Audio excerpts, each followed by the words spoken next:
There are moments when the fire inside feels unbearable. A harsh word from someone you love, a betrayal you never saw coming, a small irritation that explodes into something bigger. You try to hold it in, but your heart races, your voice rises, and before you know it, something beautiful breaks. A relationship, a moment, a piece of your peace. Anger doesn't just appear, it grows. From wounds we've never healed, from expectations never met, from years of silence that finally scream. And in those moments we feel powerful, like we're defending something. But afterward, there's only guilt, regret, broken pieces on the floor, and a heart that doesn't feel better, only heavier. Many of us walk around carrying anger like a second skin. We don't even know it anymore. It's just a part of how we speak, how we move, how we react. And the worst part, we feel alone in it, misunderstood. Like no one sees the storm we're battling inside. But what if that anger isn't something to hate? What if it's something to understand? What if it's not here to destroy you, but to guide you towards something deeper? Allah Almighty in His infinite mercy sees the rage behind your silence, the tears behind your tone, the exhaustion behind your temper. He knows how hard you're trying. And He is not the one to shame you, He is the one who heals you. The Prophet Muhammad, peace be upon him, once told a man, do not become angry. And when the man asked again, he repeated, do not become angry. He didn't say, don't feel. He didn't say, you're bad. He simply showed us, control leads to peace, and peace leads to strength. This video is not about blaming you for your anger. It's not about suppressing your emotions or pretending everything's fine. It's about uncovering what Allah has already placed within you. The ability to rise above, to respond with calm, to walk away with dignity, not because you're weak, but because you trust the one who sees all. If you're tired of the pain, if you're searching for calm, if you've ever whispered, why am I like this? Stay with me. This is not the end of your story. It's the beginning of something powerful, something peaceful, something rooted in faith. Anger is not always loud. Sometimes it's quiet, a clenched jaw, a silent dinner, a heavy sigh that says more than words ever could. Other times it's loud, a slammed door, a sharp insult, a long night of regret. But no matter how it shows up, it never arrives alone. It brings pain, confusion, and often destruction. In our daily lives, anger creeps in so easily. A parent scolds you unfairly. A colleague takes credit for your work. A friend forgets your pain and speaks carelessly. These are not just small frustrations. They pile up. And before long, you begin to see the world through anger-colored eyes. Everything feels personal. Every word feels heavy. And even small things feel like attacks. Modern life doesn't help. We live in a world that celebrates outrage. Social media rewards sharpness, not softness. News headlines fuel fear. Relationships are rushed. There's no time to breathe, to pause, to heal. So we respond with anger, thinking we are protecting ourselves, when in fact, we are only hurting deeper. But Islam teaches us a different way. A way that looks weak to the world, but is powerful in the eyes of Allah. A way that doesn't destroy, but builds. It's the path of restraint, the path of holding back, the path of pausing when everything inside you wants to explode. The Prophet Muhammad, peace be upon him, said that true strength is not in rustling or overpowering others. True strength is in the one who controls themselves in a moment of anger. That's not just a hadith, it's a roadmap. It tells us that those few seconds of silence after someone disrespects you, they matter. They are worship, they are strength. But let's be honest, controlling anger is not easy, especially when it feels justified, when you've been wronged, when someone lied, when someone crossed a line. Your heart screams for justice. And yet the wisdom of Islam asks us to remember something higher, that Allah sees everything, that every hurt is witnessed, that every injustice is written. And when you choose to respond with restraint, you are placing your trust not in people, but in your Creator. This is not weakness. It is one of the hardest forms of strength. Patience, restraint, humility. These are not just words. They are shields, and when you wear them, you are not running away. You are running toward peace. You are walking in the footsteps of the prophets, peace be upon them, who were insulted, attacked, betrayed, and yet chose mercy over rage. When you choose faith over fury, you are not denying your emotions. You are guiding them. You are lifting them. You are trusting that Allah can handle the justice, so you don't have to carry the fire. There was a moment in the life of the Prophet Muhammad that speaks volumes about how to respond when anger feels justified. It happened in Taif, a city he visited with a heart full of hope. He didn't go there to fight or argue. He went to share a message of truth, peace and purpose. But what he received in return was cruelty. The people didn't just reject his words, they mocked him. They sent their children to throw stones at him. He walked away bruised, bleeding and humiliated. If anyone had the right to be angry, it was him. But he didn't curse them, he didn't raise his voice, he didn't seek revenge. Instead, he turned to Allah and made a dua that reflected not rage, but mercy. He said, "O Allah, guide them. Perhaps from their children will come those who worship you alone." That is not weakness. That is spiritual strength. That is emotional control rooted in the knowledge that Allah is the most just and that pain today could become guidance tomorrow. In another moment, when someone came and physically grabbed the Prophet's, peace be upon him, cloak and spoke to him with harshness, he didn't respond with anger. He simply smiled and gave that person more than they expected. Because he wasn't reacting from ego. He was responding from a place of purpose. He once told a companion who asked for advice, "Do not become angry." The man asked again, and the Prophet, peace be upon him, repeated it, "Do not become angry." Not once, but several times. Why? Because he knew anger destroys more than it protects. It leaves words that words cannot heal. And it blinds us from the wisdom Allah has placed in our trials. The Prophet's peace be upon him. Life is a living example that we are not defined by our emotions, but by how we choose to respond to them. He showed us that you can be deeply hurt and still choose mercy. You can be disrespected and still choose silence. You can be angry and still choose to remember Allah. This is not about ignoring what hurts. It's about rising above it. It's about choosing peace, the kind that only comes when your heart is connected to the one who created it. Let's bring this to where you live, to your home, your workplace, your conversations. Because this isn't just a topic for history books or scholars. This is your life. And anger, for many of us, has become a part of daily survival. Maybe you're a parent. You wake up tired, prepare everything for your children and they still don't listen. You ask them again and again.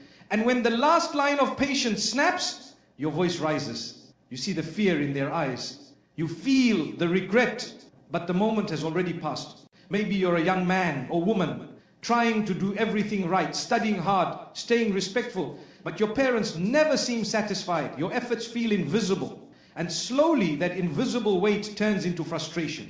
You begin to answer back. You begin to distance yourself, not because you stop caring, but because the anger is easier than the pain. Or maybe you're dealing with people at work who belittle you, who ignore your contributions, who gossip behind your back. And every time you try to stay silent, something inside burns a little more until you either explode or collapse. This is real and it's exhausting. But here's the beautiful truth. Anger is not always a sign of rebellion. Sometimes it's a cry for help. Sometimes it's your soul saying, "I'm not okay." And the beauty of Islam is that it does not dismiss your emotions. It teaches you how to navigate them. You don't need to bottle your rage or pretend it's not there. What you need is a way to walk through it with dignity, with clarity, and with Allah by your side. So the next time your anger rises, pause. Don't react, just pause.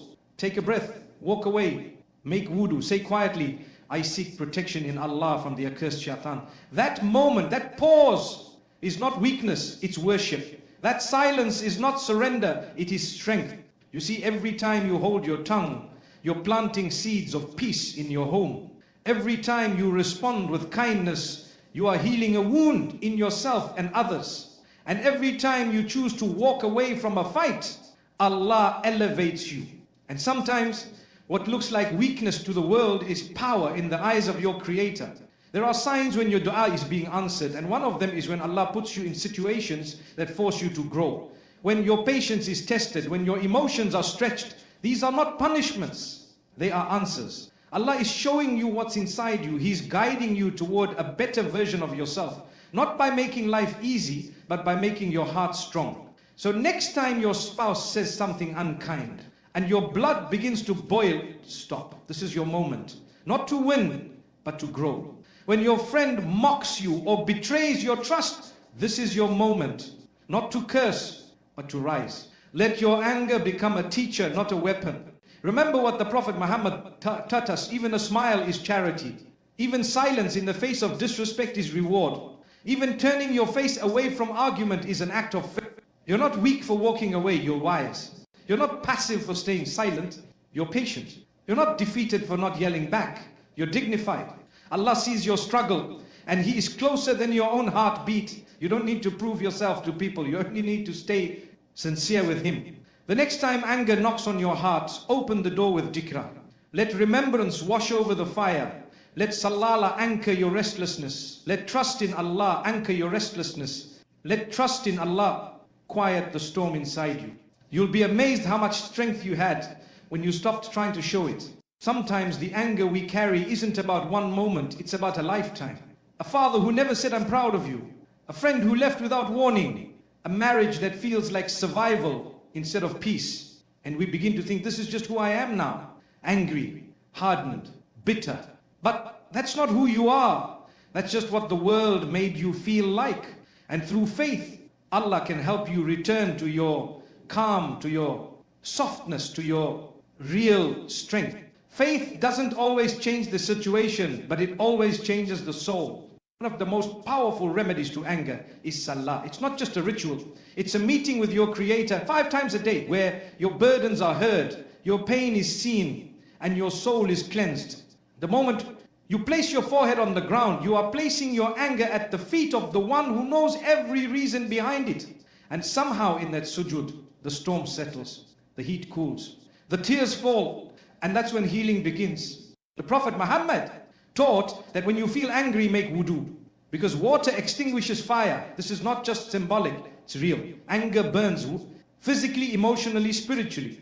And when you pour water over your hands, your face, your limbs, you're not just washing your body, you're cooling your soul. And when you take it further, when you fill your day with the remembrance of Allah, it becomes a shield. It isn't just words on the tongue, it's peace in the chest. It's distance from Shaytan.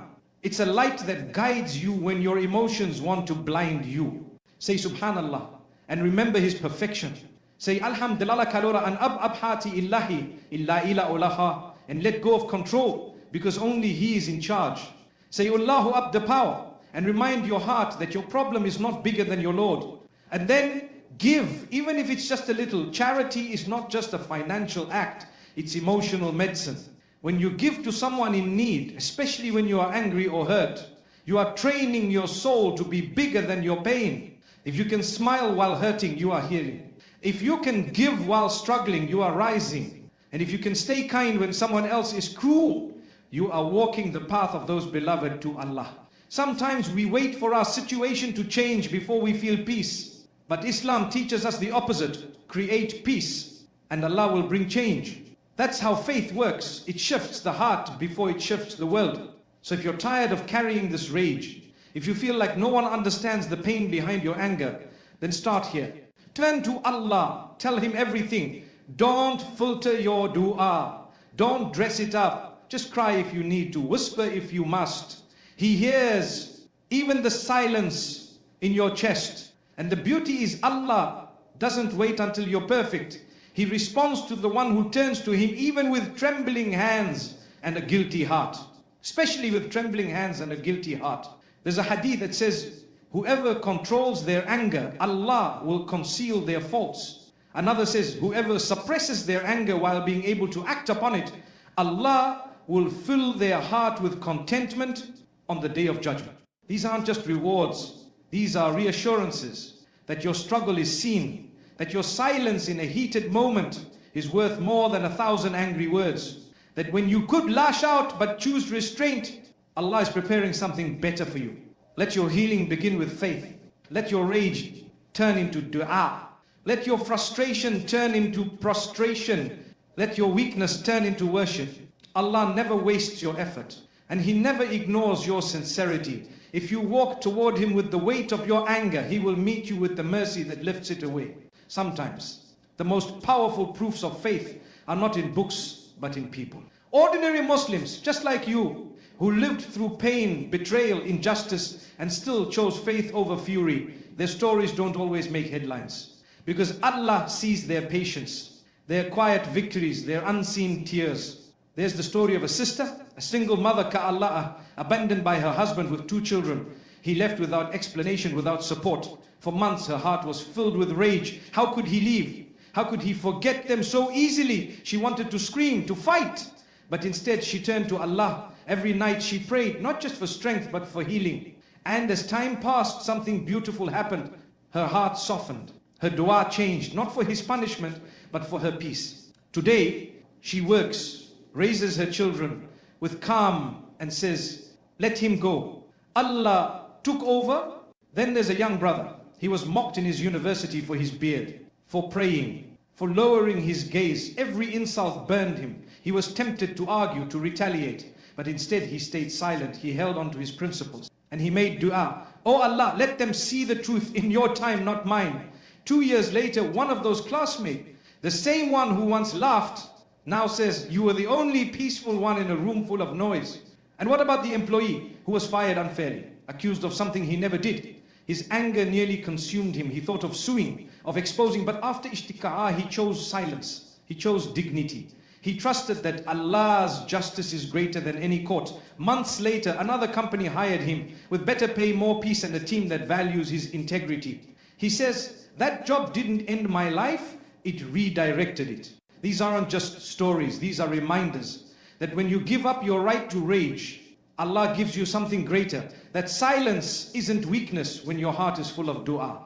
That dignity in the face of humiliation is not foolishness, it's faith. You might think, but I'm not strong like that. And that's okay. Strength in Islam isn't measured by never feeling angry. It's measured by trying to control it for the sake of Allah, even once, even if you fail sometimes. The effort is what Allah loves. It's in that moment when your heart is boiling, when your hands are shaking, and you say, Ya Allah, help me. There was a brother who once said, I used to be known for my temper. My family feared me. My friends avoided me, and I hated myself. Until one night, I made a promise to Allah. If I get angry, I will make wudu and pray 2 rakah before I speak. He said it changed his life. Not because he became perfect, but because he gave his emotions a direction, a destination. He gave them back to... So what about you? What if your anger is not here to destroy your peace, but to lead you to it? What if every test is actually Allah preparing you for something higher? The next time someone wrongs you, remember, Allah is not blind to injustice, but He also knows your soul. And He's giving you a moment of choice to rise or to react, to elevate or to erupt. And you will fail some days. That's okay. Even those who walk the path of faith stumble. But each time you try again, each time you choose restraint again, you are planting seeds of reward, of healing, of closeness to the one who never tires of your return. These stories aren't meant to make you feel small. They are meant to remind you Allah sees what no one else does. And He counts every silent battle. If there's one thing you take from this message, let it be this. You are not a failure because you feel angry. You are human. Anger is a part of your design. Allah created emotions for a reason. Not to break you, but to shape you, to teach you, and to bring you closer to Him. You are not weak because you pause instead of yelling back. You are not soft because you walk away from an argument. You are not naive because you choose silence instead of revenge. You are strong in ways this world may never understand, but Allah does. Every time you hold back when your soul wants to explode, Allah is watching. Every time you whisper a dua, instead of lashing out, the angels are recording. Every time you take a deep breath and say, oh Allah, help me, your heart is healing. This is the power of a believer. Not in how loud they speak, but in how much they trust. Not in how many people they defeat, but in how many emotions they master. And when you fall short, when you slip, don't walk away in shame. Turn back in hope. Allah's door is never closed, not even when your anger has gotten the best of you. So the next time the fire rises, when someone tests your patience, when life feels unfair, when your chest tightens and your fists clench, remember what's at stake. Not your ego, not your pride, but your peace, your reward, your place with Allah. And remember that even in your lowest moment, you are never alone. Allah is closer than your heartbeat. He knows your struggle, and He loves the one who strives, even when it's hard, Even when it's messy, even when it doesn't look perfect, let today be your turning point. Not to become emotionless, but to become emotionally faithful, to feel deeply and still choose calm, to hurt deeply and still choose kindness, to be tested deeply and still choose Allah. And one day, not far from now, you'll look back at your old self, your old anger, your old pain, and smile. Not because it didn't hurt, but because it didn't win.